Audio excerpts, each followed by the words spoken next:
Olha nós aqui de novo. Acabamos de fazer uma entrevista, entrevistando a candidata a deputada federal Elisete Lima.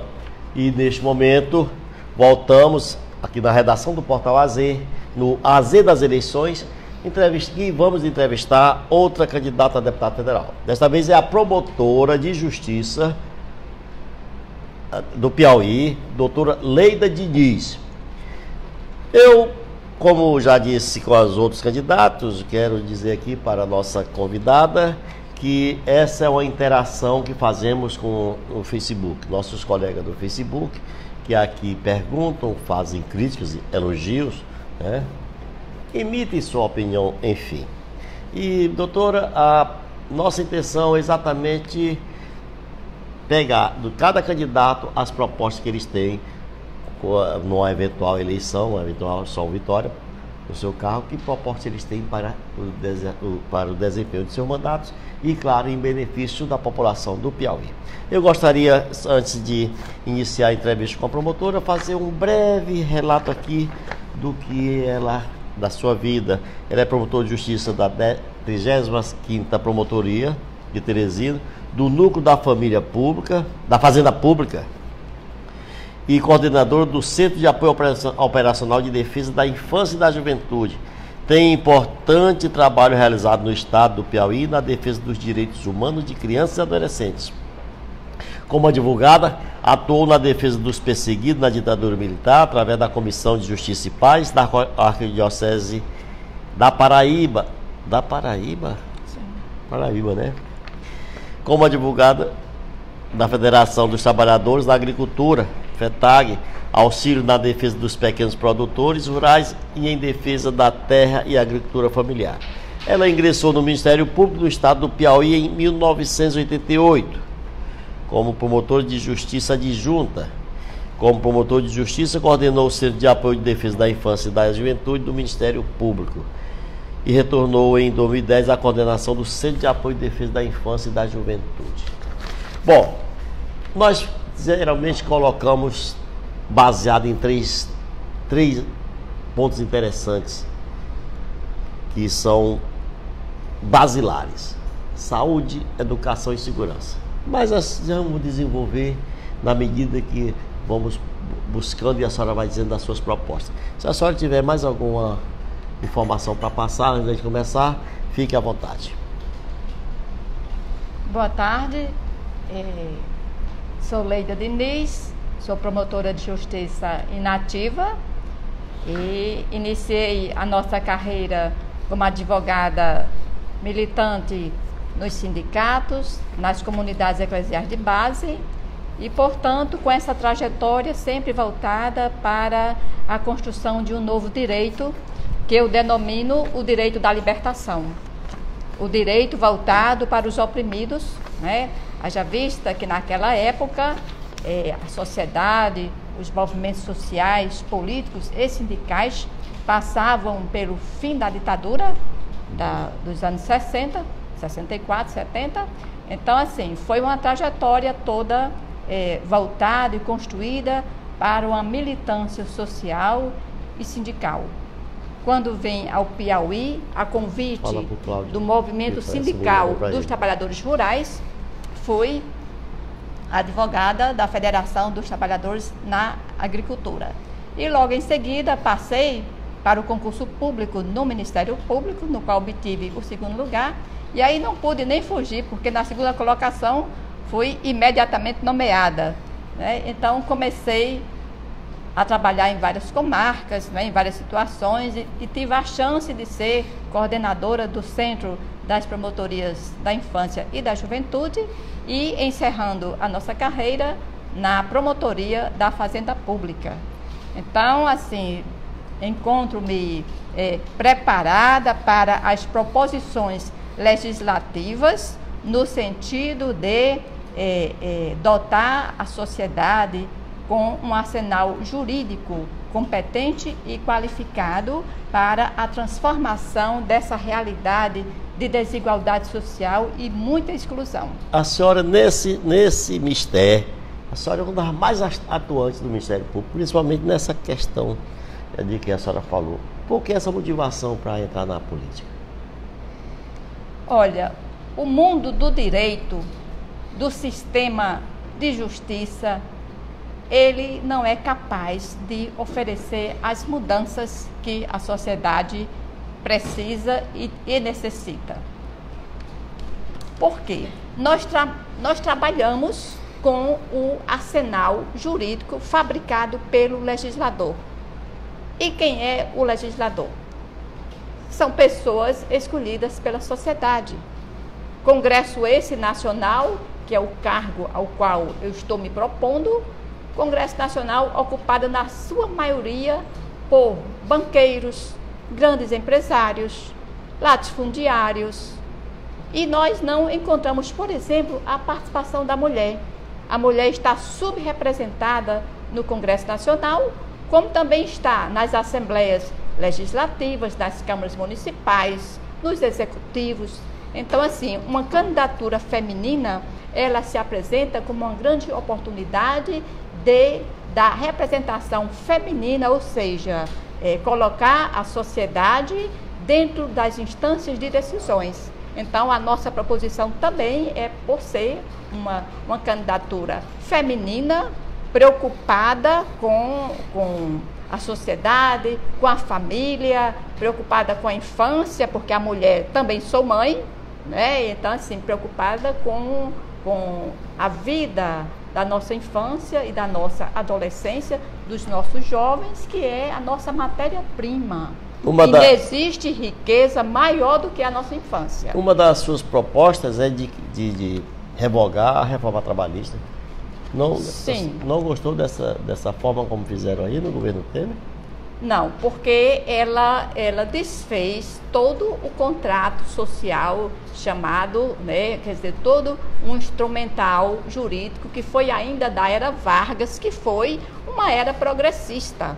A consolidação das leis do trabalho representou, à época, aquilo que havia de mais revolucionário. Por exemplo, a CTPS, a Carteira de Trabalho e Previdência Social, o Fundo de Garantia, né? E os direitos como o salário mínimo, que hoje, atualmente, o salário mínimo não é o equivalente à época da sua criação. Então, assim, hoje, a partir da reforma trabalhista, onde vários incisos, vários artigos foram reformados e destroçados, isso pesa sobre a vida do trabalhador. Dizer que diante deste desemprego, dizer que diante da concentração da riqueza, tende à criação do emprego informal, dos biscateiros, do trabalho intermitente. E isso não é razoável para quem não está inserido no mercado formal de trabalho. Então, eu sou uma operadora do direito garantista, aquela profissional que pensa na garantia dos direitos sociais, dos direitos humanos, sobretudo daqueles que são deserdados da melhor sorte e de um melhor tratamento. Então, uma das proposições iniciais seria toda a revogação, ou seja, trazer para discussão, lógico que o Congresso é um colegiado, ninguém vai impor, a gente vai apresentar uma discussão de um maior respeito aos direitos da classe trabalhadora. Doutora Leida Diniz, há muito se fala que o projeto de reforma agrária não deu muito certo no Brasil, porque de repente desapropriaram terras e fazendas produtivas e transformaram em assentamentos que não são muito produtivos, às vezes até abandonados. A senhora, na sua proposta, disse que a senhora quer uma reforma agrária com distribuição de terra para quem nela vive.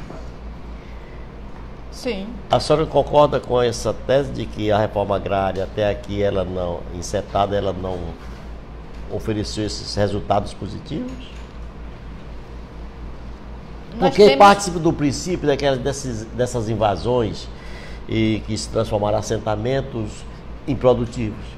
assentamentos em propriedades que antes eram produtivas e hoje são improdutivas. A nossa proposta é muito justa.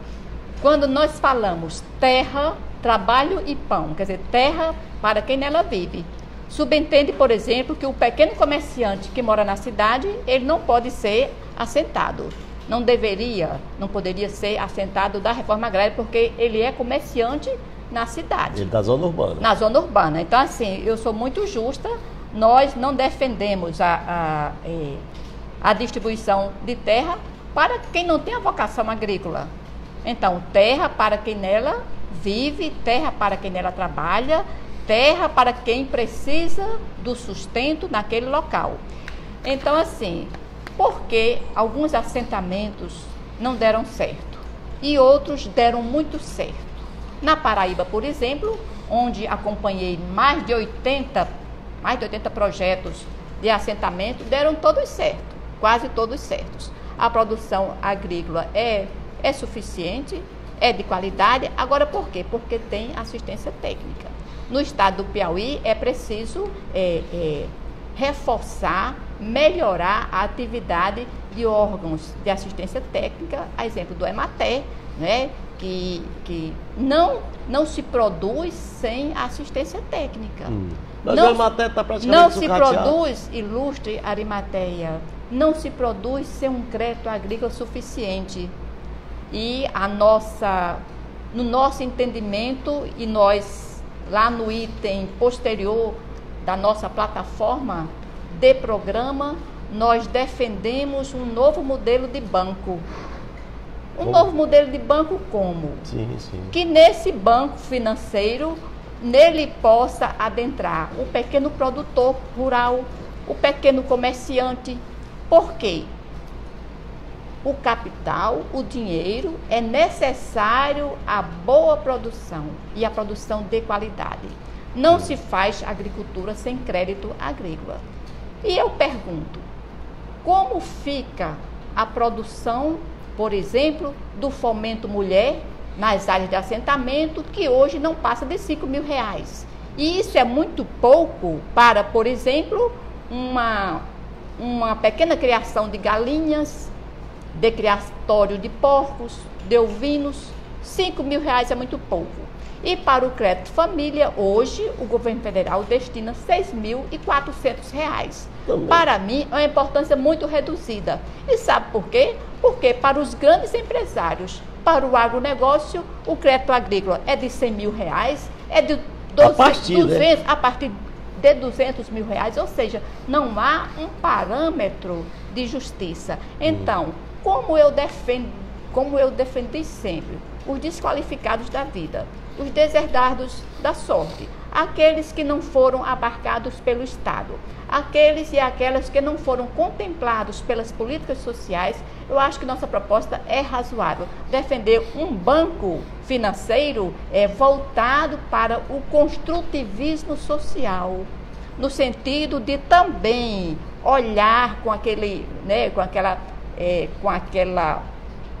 qualificação do pequeno e médio produtor, porque senão vai restar aquela desigualdade que hoje existe. O agronegócio e o pequeno produtor com esses créditos agrícolas infames.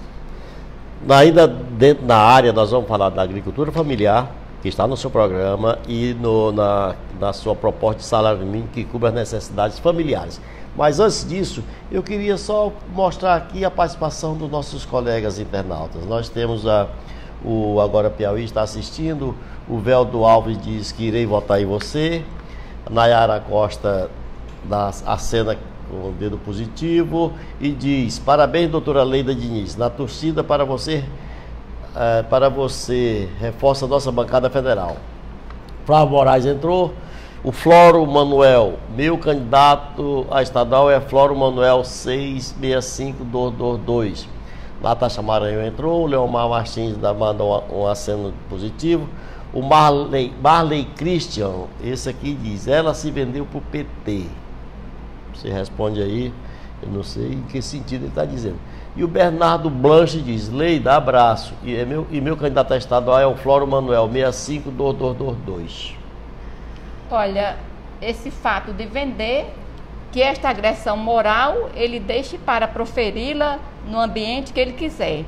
Eu sempre fui da classe trabalhadora, porque sou filha de trabalhadores rurais, ou seja, eu defendo a minha classe, eu defendo a minha infância e nunca me apartei, né, da defesa. Eu tenho identidade, eu tenho lado, né? Então, assim, todo o meu trabalho, todos os meus esforços e conhecimentos foram destinados à defesa dos desamparados da sociedade, e desses princípios eu não abro mão. A doutora Leida Diniz é candidata a deputada federal pelo PT, na coligação A Vitória com a Força do Povo 3, não é? 13 e 4. São... A Vitória com a Força do Povo, que inclui PMDB, PP, PTB, PCdoB, PR, PDT, PSD e PT. Como eu disse no início, doutora Leida, nós temos a participação, a interação de internautas que, como tem feito, eles emitem opiniões, sejam favoráveis, contrárias, críticas, elogios e tudo. Esse tipo de linguagem realmente é condenável e a senhora já deu a resposta. Eu queria, então, colocar e queria que a senhora resposta sobre essas propostas políticas públicas para a infância, juventude, mulheres e idosos. Como é que é isso? Olha, desde as antigas civilizações, a infância, a mulher, os imigrantes, os idosos, são as pessoas mais vulnerabilizadas no contexto social. Tanto é que a Bíblia destina um capítulo especial a esses seres humanos. Então, hoje, nós assistimos hoje à luta do Papa Francisco pela inclusão dos imigrantes, pessoas descartáveis, pessoas líquidas, como diz o grande filósofo Bauman, né? Então, assim, eu também defendo os imigrantes, as mulheres, os idosos e a infância. Todos sabem que é a nossa grande paixão, é a nossa obsessão, porque é a nossa melhor matéria-prima, como já dizia o antigo Tancredo Neves, né, na sua militância política. Ele dizia que a infância é o diamante da sociedade. Então, uma sociedade que trata bem a sua infância, com políticas afirmativas, com políticas propositivas no sentido de eliminar a desigualdade social, né, trazendo oportunidades plenas e desenvolvimento a esses seres que sempre foram desamparados pelo Estado, com certeza nós estamos construindo um Piauí, um Brasil justo, moderno, onde a desigualdade social, a violência, né, o desamparo serão eliminados. Então, assim, nós destinamos papel de destaque a esses setores porque eles são os mais frágeis da sociedade. A mulher, por exemplo, ela é vilipendiada até no local de trabalho, pelo assédio moral, salário inferior ao dos homens, mesmo realizando o mesmo trabalho. Então, assim, há toda uma luta, e essa luta é mundial, pela liberdade, pela autonomia, né, de gênero, de raça. Então, assim, é uma luta pelo protagonismo, né, da nossa juventude, que é fundamental ao crescimento da democracia. Não existe democracia com criança nas sinaleiras e sendo menos importantes do que os porcos e os bezerros de nossa cidade. Por exemplo, quando paramos um carro num sinal de trânsito, nós não vemos um bezerro abandonado, nós não vemos um porco abandonado. No entanto, nós assistimos crianças e jovens nos sinais abandonados fora da escola. Então, para mim, isso nunca foi democracia. Isso é um arremedo de democracia. É uma democracia de papel. E eu não concordo com esse estilo de viver.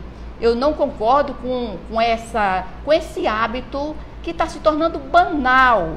as pessoas descartáveis, os seres sobrantes. Então é contra tudo isso, é contra esse caldo de injustiça que a nossa candidatura é apresentada. É para mudar o Brasil pela base, reformas de base. A Jane Marques, ela, naturalmente, porque a senhora é candidata do PT, pelo PT, ela pergunta: e sobre a oposição ao possível governo do Wellington Dias? Quer saber qual a sua posição, se a senhora pode fazer oposição ao possível governo do Wellington Dias? Certamente há alguma medida que o governo Wellington Dias tome e a senhora pode não gostar. Nós defendemos princípios. Eu sou conhecida pela defesa de princípios. E o princípio que eu acho melhor e mais brilhante no Estado de Direito é o princípio da igualdade. Por quê? Eu defendo, né, dentro do aspecto da cristandade, que nós somos filhos de um mesmo pai. E em sendo filhos de um mesmo pai, nós não podemos ser tratados com desigualdade. Então, eu defendo o princípio da igualdade social, onde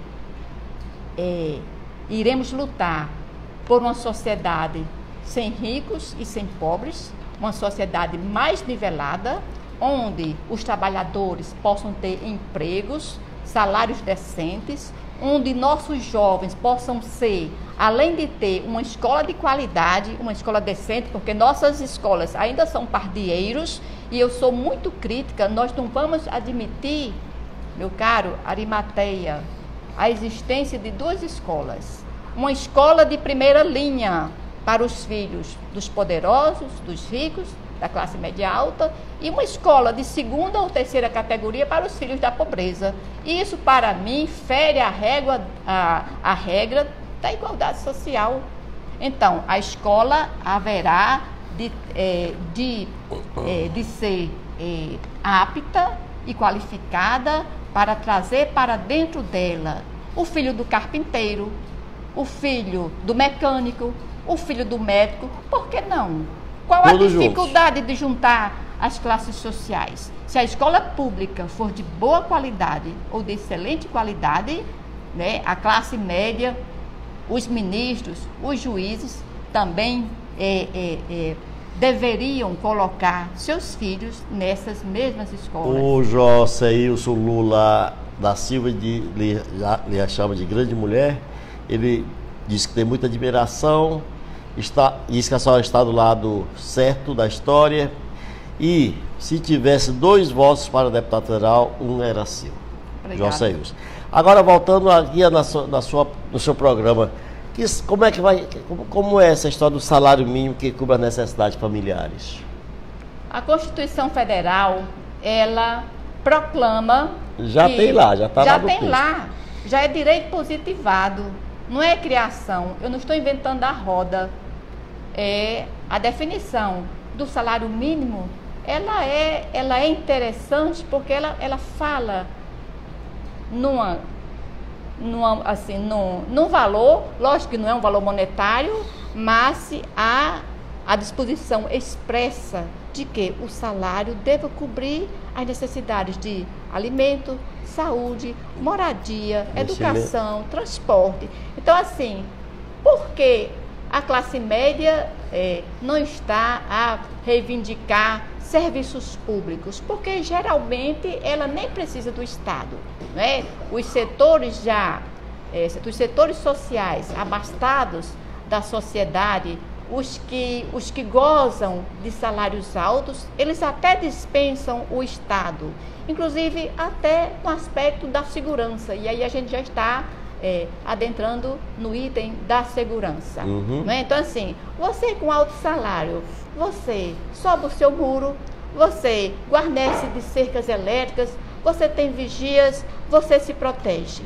No entanto, como fica o povo pobre das periferias? Não ficam sempre a insegurança, porque sem salário, sem a provisão dos bens essenciais, a capacidade de viver, de ter saúde, os pobres ficam ao desamparo e, sobretudo, vítimas da violência, né? E E o Estado, quando passa a enxergar que pode eliminar a violência a partir da lei penal, a partir da atuação policial, então a coisa fica mais complicada.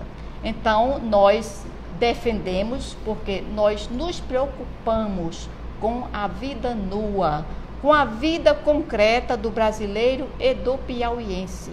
Né? É o Agamben, o grande filósofo, que discorre sobre a vida nua das pessoas simples.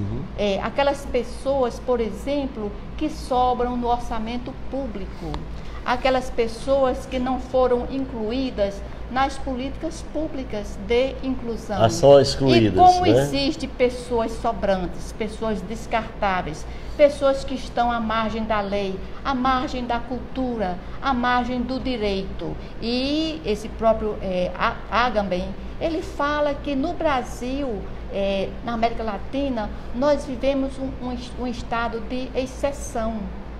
É como se a lei, é como se a norma jurídica não funcionasse para uma grande categoria, para vários segmentos sociais. E isso depõe contra a democracia. Nós não podemos falar em Estado de Direito enquanto assistirmos a esses bolsões de miséria humana, pessoas descartáveis, pessoas que são cidadãs porque apenas têm a certidão de registro civil ou de casamento. No entanto, elas não são cidadãs porque no dia a dia elas não fazem parte da grande mesa social, das benesses da vida social farta e abastada de certos setores econômicos e sociais que nós sabemos, ou seja, e aí a gente já se apresenta contra a concentração de riqueza.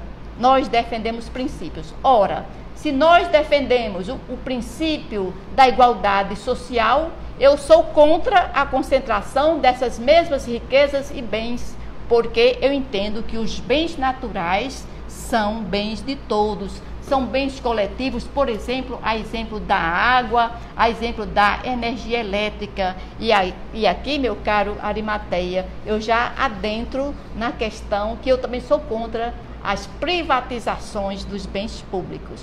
Então, qualquer governo que se eleja já deve estar sabendo que Leida Diniz é contra as privatizações da coisa pública. A senhora fala na revitalização das universidades públicas, mas antes eu queria colocar uma pergunta aqui do Matos Júnior.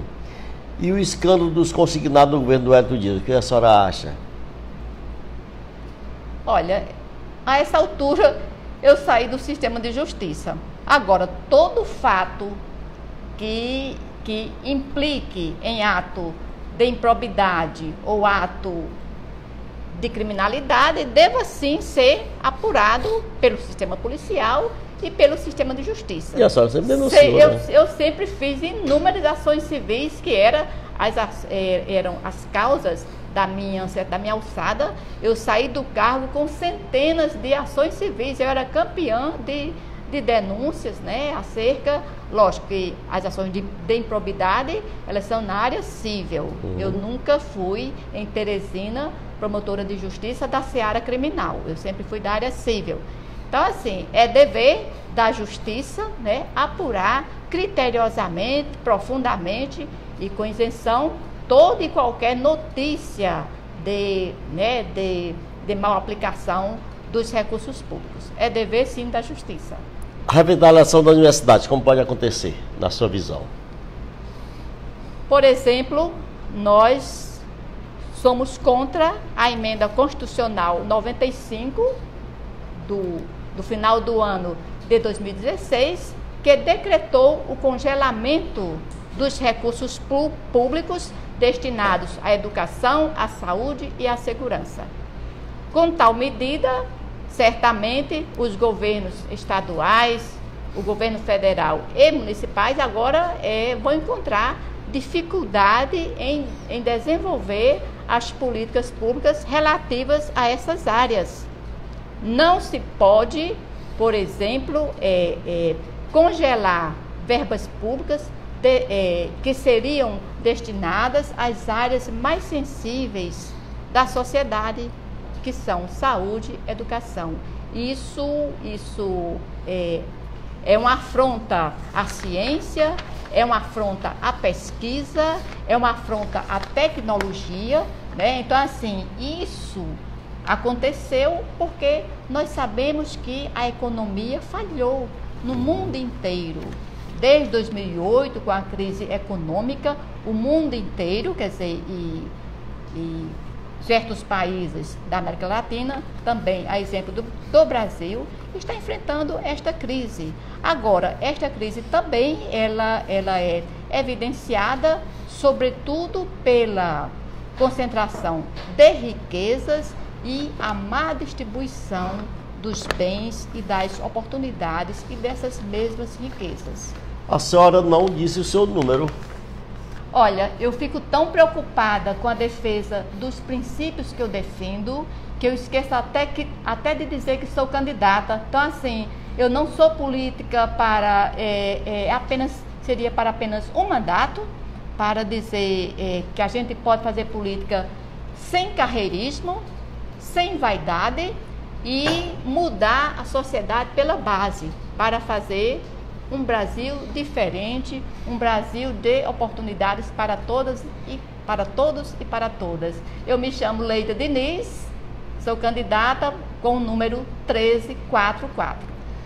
Pois eu quero muito agradecer a sua presença. A senhora tem mais alguma coisa aí para concluir a sua... Não, dizer assim que hoje o que o Brasil enfrenta, né, é esta fissura da democracia. Nós estamos passando por momentos difíceis, momentos conturbados na vida política e que isso exige a participação da sociedade de forma organizada, nos partidos políticos, nos sindicatos, nas associações. Então, aqui nós conclamamos a sociedade, sobretudo as mulheres, os jovens, para serem protagonistas dessa nova história. E 2018, por ser um ano eleitoral, é um ano mais do que excelente para que a sociedade expresse a sua vontade livre, né, elegendo os seus representantes ou as suas representantes. Pois bem, acabamos de entrevistar aqui a promotora de justiça Leida Diniz, candidata a deputada federal pelo PT. E o número? 1344. 1344. Nós voltamos amanhã. Temos entrevistados quem? Com 2 candidatos a partir das 15h30. Até lá.